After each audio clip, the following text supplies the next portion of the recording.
শুক্রবার থেকে শুরু হচ্ছে 3 দিন ব্যাপী মহারানী জল উৎসব। এ নিয়ে বৃহস্পতিবার বিকেল 4টায় মহারানীর জলোৎসব কমিটির পক্ষ থেকে এক সাংবাদিক সম্মেলন করা হয়। এদিনের সাংবাদিক সম্মেলনে উৎসব কমিটির পক্ষ থেকে জানানো হয়, 10ই জানুয়ারি থেকে আগামী 12ই জানুয়ারি পর্যন্ত চলবে উত্তর মহারানী পঞ্চায়েত প্রাঙ্গণে মহারানী জল উৎসব। শুক্রবার সন্ধ্যা 5টায় গোমতী নদীতে নদী পূজনের মধ্য দিয়ে এই মেলার উদ্বোধন করবেন রাজ্যের অর্থমন্ত্রী প্রণজিৎ সিংহ রায়। এছাড়া থাকবেন বিধায়ক অভিষেক দেব রায়, রামপদ জমাতিয়া, জিতেন্দ্র মজুমদার সহ প্রমুখ। 11ই জানুয়ারি অনুষ্ঠান মঞ্চে সকাল 9টায় শুরু হবে বসে আঁকো প্রতিযোগিতা। 12ই জানুয়ারি অনুষ্ঠান মঞ্চে দুপুর 12টায় শুরু হবে মনসা মঙ্গল ও বিয়ের গান প্রতিযোগিতা। এছাড়া পশ্চিমবঙ্গ থেকে বাউল শিল্পী দ্বারা অনুষ্ঠিত হবে একটি মঞ্চ।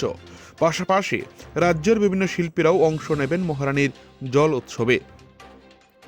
গত বছর এই মহারানীর জল উৎসবে সাংবাদিকদের জন্য কোনো রকম বসার জায়গা করেনি।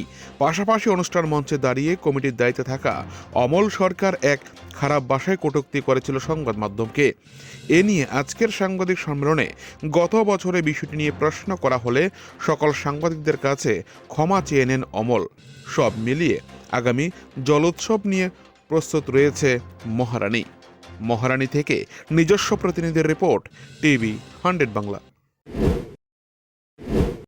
বছর মহারানী জলোৎসবে সংবাদ মাধ্যমকে নিমন্ত্রিত করে এনে মাটিতে বসানো হয়েছিল শাসক দলের বিধায়ক অভিষেক দেব রায়ের এই বিধানসভা কেন্দ্রে এই ধরনের ঘটনা। সেটার কি এবছরও শাসক দলের তরফ থেকে পুনরাবৃত্তি হবে?